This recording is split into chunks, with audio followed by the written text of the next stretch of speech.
جو آصف غفور صاحب ہیں ان کی ریٹائرمنٹ نومبر کے آخر میں ڈیو ہے. یہ 25 نومبر 2020 کو 6 جو افواج پاکستان کے افسرز ہیں انہیں میجر جنرل کے رینک سے لیفٹیننٹ جنرل کے رینک میں پروموٹ کیا گیا تھا. اور جب کوئی لیفٹیننٹ جنرل کے رینک میں پروموٹ ہوتا ہے تو 2 صورتیں ہوتی ہیں ریٹائرمنٹ کی. ایک یہ کہ 4 سال مدت ہوتی ہے اس رینک میں، 4 سال پورے ہو جائیں، یا پھر اس کی جو عمر کی بالائی حد ہے وہ پوری ہو جائے تو تب بھی وہ ریٹائر ہو جاتا ہے. تو بھی آصف غفور صاحب کے معاملے میں یہ دونوں باتیں جو ہے وہ نہیں ہیں، تو ان کی ریٹائرمنٹ جو ہے وہ ڈیو ہے نومبر کے آخر میں. اچھا، پھر اس پہ اس لیے بھی مجھے حیرت ہوئی کہ انہیں کہا گیا کہ جی ان کے خلاف کارروائی کی جا رہی ہے یا کوئی انہیں فوج سے قبل از وقت جبری طور پہ ریٹائر کر دیا گیا ہے. دیکھیے، اگر ایسا کرنا ہوتا تو جب آصف غفور صاحب کو ان سے جو کمانڈر صدرن کمانڈ کا جو منصب ہے وہ واپس لے کے جب انہیں این ڈی یو میں پریزیڈنٹ کے طور پہ تعینات کیا گیا تھا تو ایسا اس وقت ہو سکتا تھا. اب تو ان کی ریٹائرمنٹ میں 1-1.5 مہینہ رہ گیا ہے، تو ایسا ہوتا نہیں ہے بالعموم فوج میں کہ ایک افسر جو ریٹائر ہو رہا ہے 1 مہینے 1.5 مہینے میں، تو کوئی اگر معاملہ ہو بھی تو اس کو نظر انداز کیا جاتا ہے، لیٹ گو کیا جاتا ہے، اس پہ کوئی کارروائی جو ہے وہ نہیں کی جاتی، الا یہ کہ کوئی بہت بڑی کنکریٹ اور سالڈ قسم کی جو ہے ارریفیوٹیبل ایویڈنس ہو اس افسر کے خلاف اور بہت سیریس قسم کا حساس قسم کا معاملہ ہو تو تب ہو سکتا ہے. ادروائز کوئی معاملہ ہو بھی تو جب وہ افسر ریٹائر ہو کے گھر جا رہا ہوتا ہے تو تب اس کے خلاف کوئی کارروائی جو ہے وہ نہیں کی جاتی. اچھا، پھر جب یہ خبریں اور بلکہ افواہیں جنہیں کہنا چاہیے انہوں نے زیادہ زور پکڑا تو مجھے گمان ہوا کہ فوج میں ایک روایت یہ بھی ہے کہ جب آپ کی ریٹائرمنٹ قریب آتی ہے تو آپ کی جو چھٹیاں ہوتی ہیں وہ بچ رہی ہوتی ہیں تو آپ انہیں یوٹیلائز کرتے ہیں اور آپ اپنی ریٹائرمنٹ سے 1 مہینہ پہلے یا 1.5 مہینہ پہلے آپ چھٹیاں اپلائی کر دیتے ہیں اور آپ رخصت پہ چلے جاتے ہیں اور پھر الٹیمیٹلی آپ ریٹائر ہو جاتے ہیں. تو مجھے لگا کہ شاید آصف غفور صاحب جو ہیں وہ انہوں نے کوئی چھٹیاں اپلائی کر دی ہوں اور وہ رخصت پہ چلے گئے ہوں، اس وجہ سے یہ افواہوں کا سیلاب جو ہے وہ آ گیا ہو. لیکن میں نے پتہ کیا این ڈی یو سے اور جاننے کی کوشش کی تو معلوم ہوا کہ یہ خبریں بالکل بے بنیاد ہیں، غلط ہیں، ان کا حقیقت سے کوئی تعلق نہیں ہے. آصف غفور صاحب، لیفٹیننٹ جنرل آصف غفور صاحب این ڈی یو میں پریزیڈنٹ کے طور پہ بدستور خدمات سر انجام دے رہے ہیں. اور یہ ایک تصویر میں آپ کو دکھانے لگا ہوں بطور ثبوت. یہ تصویر آج یعنی 1 اکتوبر 2024 کو جاری ہوئی ہے اور اس میں وفاقی وزیر سابق وزیر اعلیٰ بلوچستان جام کمال خان جو ہیں وہ این ڈی یو کے پریزیڈنٹ لیفٹیننٹ جنرل آصف غفور سے ملاقات کر رہے ہیں. میرا خیال ہے کہ اس تصویر کے بعد کوئی تسلی اور تشفی جو ہے وہ ہو گئی ہوگی. اب ہم آتے ہیں دوسرے اہم موضوع کی طرف اور جو کہ عدلیہ کے حوالے سے ہے. اور آپ جانتے ہیں کہ بہت دنوں سے تماشا لگا ہوا ہے اور اس پہ یہ کہا جا رہا ہے کہ جی دیکھیں انصاف کا قتل عام ہو گیا اور ہم خیال بینچ کا زمانہ جو ہے وہ لوٹ آیا اور قاضی فائز صاحب دیکھیں جی کیا کر رہے ہیں اور کل کو وہ خود جو وہ کر رہے تھے آج وہ ان کے ساتھ ہو رہا ہے وغیرہ وغیرہ، اس طرح کی باتیں جو ہیں وہ ہو رہی ہیں. دیکھیں، آپ کے پاس ایک صدارتی ریفرنس آتا ہے جس پہ آپ نے رائے دینی ہے، آپ نے فیصلہ نہیں دینا، اور آپ نے اس پہ رائے دینے کی بجائے ججمنٹ پاس کر دی. اور ججمنٹ بھی آپ نے ایک ایسی پاس کر دی کہ اپوزیشن تو یہ کہتی ہے، یعنی جو سیاسی قیادت ہے وہ اس کا تو یہ کہنا ہے کہ عدلیہ نے یہ فیصلہ دے کے 63 کے حوالے سے آئین کو ری رائٹ کر دیا ہے. لیکن میں یہ کہتا ہوں کہ جج صاحبان نے آئین کو ری رائٹ نہیں کیا، انہوں نے آئین کو دراصل معطل کر دیا. آپ دیکھیں جو آئین کا آرٹیکل 95 ہے جس کے تحت کسی بھی وزیر اعظم کے خلاف عدم اعتماد کی جا سکتی ہے، نو کانفیڈنس موشن جو ہے وہ لائی جا سکتی ہے کسی بھی پرائم منسٹر کے خلاف، عملاً ان 5 جج صاحبان نے جنہوں نے صدارتی ریفرنس پہ رائے دینے کے بجائے ججمنٹ دے دی اور 63A پہ انہوں نے کہا، اس کی تشریح یہ کی کہ جی ووٹ شمار نہیں ہوگا، گنا نہیں جائے گا، تو انہوں نے وزیر اعظم کو رخصت کرنے کا دروازہ بند کر دیا. انہوں نے 63A کو ری رائٹ کر کے دراصل آئین کا آرٹیکل 95 جو ہے اسے غیر مؤثر کر دیا ہے، اسے معطل کر دیا ہے. اور آئین کو معطل کرنے کے کیا کنسیکوینسز ہوتے ہیں جج صاحبان کو بہت اچھی طرح سے جو ہے وہ اندازہ ہونا چاہیے جو ڈکٹیٹر جنرل پرویز مشرف کے خلاف خصوصی عدالت نے فیصلہ دیا تھا، جسٹس وقار شیخ نے سزائے موت جو ہے وہ سنائی تھی، وہ یہی اس کی بنیاد تھی۔ آئین کو معطل کرنے کی بنیاد پر ہی آئین کے آرٹیکل 6 کے تحت سنگین غداری کا الزام ثابت ہونے پہ جنرل پرویز مشرف کو سزائے موت سنائی گئی تھی۔ تو اگر ایک ڈکٹیٹر کو یہ سزا دی جا سکتی ہے تو کیا جج صاحبان اس سے مبرہ ہیں؟ وہ اگر آئین کو معطل کر دیتے ہیں تو کیا ان کو آرٹیکل 6 کے تحت ان کا ٹرائل نہیں ہو سکتا؟ جج صاحبان کو جو ہے بہت اچھی طرح سے اس بات کا اندازہ ہونا چاہیے۔ اور ہمارے وہ دوست جو ابھی لٹھ لے کر قاضی فائز صاحب کے پیچھے پڑے ہوئے ہیں، ان سے یہ پوچھا جانا چاہیے کہ ایک جج صاحب، افسوسناک حقیقت یہ ہے کہ ایک جج صاحب اس لیے راہ فرار اختیار کر رہے ہیں کہ کہیں انہوں نے جو غیر آئینی فیصلہ دیا تھا جس کی کوئی جسٹیفیکیشن نہیں ہے، انہوں نے جو من مانی تشریح کرتے ہوئے آرٹیکل 63A کو ری رائٹ کیا، آئین کے آرٹیکل 95 کو سسپینڈ کر دیا، غیر مؤثر کر دیا، وہ اس لیے راہ فرار اختیار کر رہے ہیں کہ کہیں ان کا پول نہ کھل جائے اور یہ حقیقت سامنے نہ آ جائے، اور ہمارے بعض صحافی دوست جو ہیں وہ ان کی تائید و حمایت کر رہے ہیں اور ان کا کیس جو ہے مضبوط کر رہے ہیں اور ان کا بیانیہ جو ہے اس کے حق میں دلائل دے رہے ہیں۔ کتنی یہ افسوسناک جو ہے وہ حقیقت ہے۔ اچھا، ابھی جو جسٹس منیب اختر صاحب نے جو لیٹر بازی وہ کر رہے ہیں، وہ لیٹر بازی ضرور کریں، اور یہ کہا جاتا ہے کہ جی قاضی فائز صاحب بھی اس طرح کے کام کرتے تھے، بالکل کرتے تھے، آپ بھی کریں،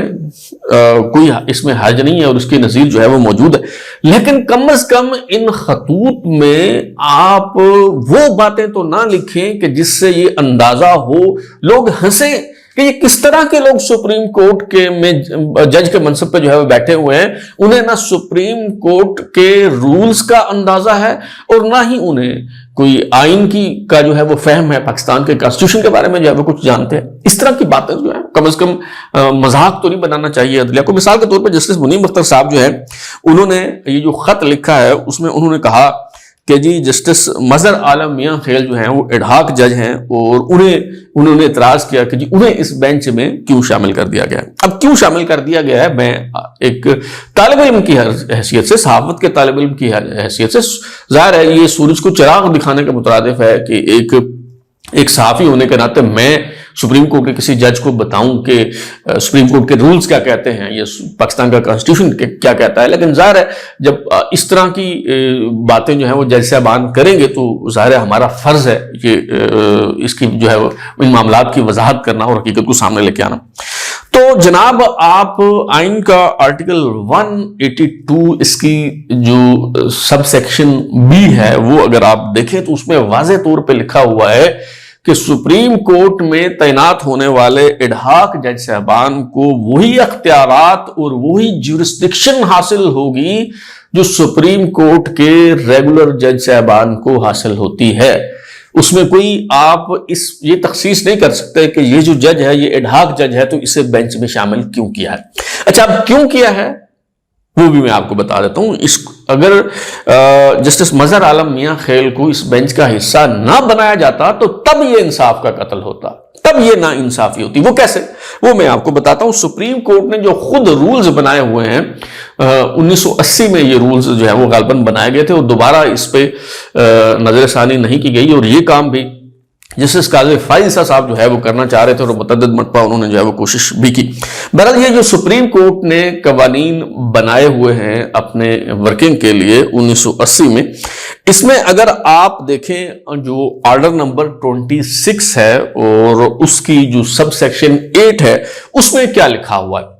وہ یہ سیکشن جو ہے یہ ہے کہ جب کسی فیصلے کے خلاف ریویو دائر ہوگا، نظر ثانی پٹیشن دائر ہوگی، تو اس پہ بینچ کس طرح سے کانسٹیٹیوٹ کرنا ہے وہ طریقہ کار اس میں جو ہے وہ بتایا گیا۔ اچھا، تو آرڈر نمبر 26 اس کی سب سیکشن 8 یہ سپریم کورٹ کے رولز ہیں، اس میں لکھا ہوا ہے کہ as far as practical the application for review shall be posted before the same bench that delivered the judgment۔ یعنی جہاں تک ممکن ہو جو ریویو پٹیشن ہے وہ اسی بینچ کے سامنے مقرر کی جائے گی جس نے وہ معاملہ سنا ہو، اس پہ سماعت کی ہو، یا جنہوں نے وہ آرڈر پاس کیا ہو جس پہ ریویو کی درخواست جو ہے وہ دائر کی گئی ہے۔ اب یہ فیصلہ کن جج صاحبان نے دیا تھا میں آپ کو بتاتا ہوں. 63A کے حوالے سے جو صدارتی ریفرنس تھا جو عارف علوی صاحب نے جو بھیجا تھا, اس پہ جو 5 رکنی بینچ تھا اس کے سربراہ تھے جسٹس عمر عطاب بندیال, جسٹس اعجاز الاحسن اس کا حصہ تھے, جسٹس منیب اختر, جسٹس مظہر عالم میاں خیل اور جسٹس جمال خان مندو خیل. یہ 5 رکنی بینچ جو ہے وہ تھا جس نے 63A کے حوالے سے فیصلہ دیا. اب جسٹس عمر عطاب بندیال صاحب ریٹائر ہو چکے ہیں, جسٹس اعجاز الاحسن صاحب جو ہیں وہ استعفیٰ دے کے گھر جا چکے ہیں, جسٹس منیب اختر صاحب دستیاب ہیں, جسٹس مظہر عالم خیل دستیاب ہیں, جسٹس جمال خان مندو خیل دستیاب ہیں. اب جو 5 رکنی بینچ جسٹس قاضی فائز صاحب نے جو ہے وہ تشکیل دیا, وہ اپنی سربراہی میں انہوں نے بینچ بنایا, یعنی اس میں جسٹس قاضی فائز صاحب ہیں, جسٹس منیب اختر ہیں, جسٹس امین الدین خان ہیں, جسٹس جمال خان مندو خیل ہیں, جسٹس مظہر عالم میاں خیل ہیں. گویا انہوں نے 3 جج صاحبان جنہوں نے 63A کا فیصلہ دیا اور جو سپریم کورٹ میں دستیاب ہیں, supreme court rules order 26 subsection 8 کے تحت ایز پریکٹیکل ایز پاسبل کے فارمولے کے تحت جسٹس قاضی فائز صاحب نے ان 3 جج صاحبان کو اس بینچ میں رکھا جنہوں نے یہ اوریجنل ججمنٹ جو ہے وہ پاس کی تھی. اس میں جسٹس عمر عطاب بندیال ریٹائر ہو گئے تو اس کی جگہ وہ جسٹس قاضی فائز صاحب چیف جسٹس ہیں تو وہ بینچ کے سربراہ ہیں, اور اعجاز الاحسن صاحب کی جگہ جسٹس منیب اختر جو ہیں انہیں اس بینچ میں جسٹس امین الدین خان جو ہیں انہیں اس بینچ میں رکھا گیا. اچھا, اب جب جسٹس منیب اختر صاحب نے جو ہے وہ اس پہ انکار کر دیا اور وہ بینچ کا حصہ نہیں بنے تو بینچ کو جب ریکانسٹیٹیوٹ کیا گیا تو جسٹس نعیم اختر افغان کو اس بینچ میں شامل کیا گیا. اب معاملہ یہ ہے کہ جسٹس منیب اختر صاحب جو ہیں وہ بینچ کا حصہ نہیں بنتے, اور اس کے لیے طریقہ کار یہ تھا کہ وہ آتے اس دن عدالت میں اور وہاں بیٹھتے اور جو بھی ان کا موقف تھا وہ وہاں بیان کرتے اور اس کے بعد وہ بینچ سے الگ ہو جاتے. یہ ان کا حق ہے, اور اس کے بعد بینچ جو ہے وہ ریکنسٹیٹیوٹ ہو جاتا. لیکن وہ وہاں تشریف نہیں لائے. پہلی تو انہوں نے یہ جو ہے وہ ضابطہ اخلاق کی خلاف ورزی کی. اچھا, پھر اس کے بعد وہ جو باقی 4 جج صاحبان تھے انہوں نے اس دن سماعت کی اور ایک مرتبہ پھر انہیں موقع دیا کہ وہ اگر چاہیں تو اس بینچ کا حصہ بن جائیں. وہ نہیں بنے تو اس کے بعد جسٹس منیب اختر کی جگہ جسٹس نعیم اختر افغان کو جو ہے وہ شامل کر لیا گیا, اور قاضی فائز صاحب نے وضاحت کی ہے کہ منصور علی شاہ صاحب سے بھی ریکویسٹ کی گئی تھی. اب وہ نہ تو supreme court practice and procedure committee کے اجلاس میں آتے ہیں, نہ انہوں نے بینچ میں شامل ہونے پہ آمادگی ظاہر کی. تو مجھے بتائیں قاضی فائز صاحب پھر کیا کریں؟ کیا وہ بیرسٹر گوہر لطیف کھوسا اور اس طرح کے جو پی ٹی آئی کے رہنما ہیں کیا ان پہ مشتمل کوئی بینچ تشکیل دے دیتے, یا وہ کوئی بھیجتے سپریم کورٹ کا اہلکار کہ جائیں اعجاز الاحسن صاحب کو بلا کے لائیں, مظاہر علی اکبر نقوی سے درخواست کریں, جسٹس عمر عطاب بندیال جسٹس ثاقب نثار صاحب سے کہیں کہ جی وہ سپریم کورٹ کے بعض جج صاحبان جو ہے وہ منہ بسور کے بیٹھے ہوئے ہیں اور وہ کہتے ہیں جی کہ یہ بینچ ٹھیک نہیں بنا, تو آپ آئیں براہ کرم اور اس معاملے کی جو ہے وہ سماعت کریں. تو یہ کس طرح کی باتیں, کوئی اس کے پیچھے لاجک نہیں ہے, کوئی اس کے پیچھے آرگومنٹ نہیں ہے. صرف جسٹس قاضی فائز کی مخالفت میں اور دھڑا کوٹنے کے لیے تو آپ یہ نہ کہیں کہ جی یہ کل کو جو قاضی فائز کیا کرتے تھے وہ آج جسٹس منیب اختر کر رہے ہیں, جسٹس منصور علی شاہ کر رہے ہیں, تو اس میں کیا حرج ہے؟ دیکھیں کہ اگر تو وہ ٹھیک کر رہے ہیں اور کسی اصولی موقف کی بنیاد پہ جو ہے وہ یہ کر رہے ہیں. مثلا جسٹس قاضی فائز صاحب نے کچھ عرصہ چیمبر ورک کیا اور انہوں نے کسی بینچ کا حصہ بننے سے معذرت کی تھی. اس بنیاد پہ کی تھی انہوں نے کہ supreme court practice and procedure act آ چکا ہے, یا تو اس کے مطابق آپ کمیٹی بنائیں اور وہ بینچ تشکیل دیں, یا پھر آپ اس پہ فیصلہ کریں. اس پہ آپ نے جو ہے وہ سٹے آرڈر دیا ہوا ہے اور آپ پروسیڈنگز جاری رکھے ہوئے ہیں, تو یہ غیر قانونی ہے. ٹھیک ہے, تو اس اصولی موقف کی بنیاد پہ وہ بینچ کا حصہ بن. اب آیا ہے جو آرڈیننس آیا ہے supreme court practice and procedure act میں امینڈمنٹ کے حوالے سے صدارتی آرڈیننس ہے, اب اس پہ فوراً عمل درآمد کرتے ہوئے جسٹس قاضی فائز صاحب نے وہ جو کمیٹی ہے وہ ریکنسٹیٹیوٹ کر دی ہے. اگر تو اب بھی وہ سپریم کورٹ میں معاملہ زیر التوا ہو,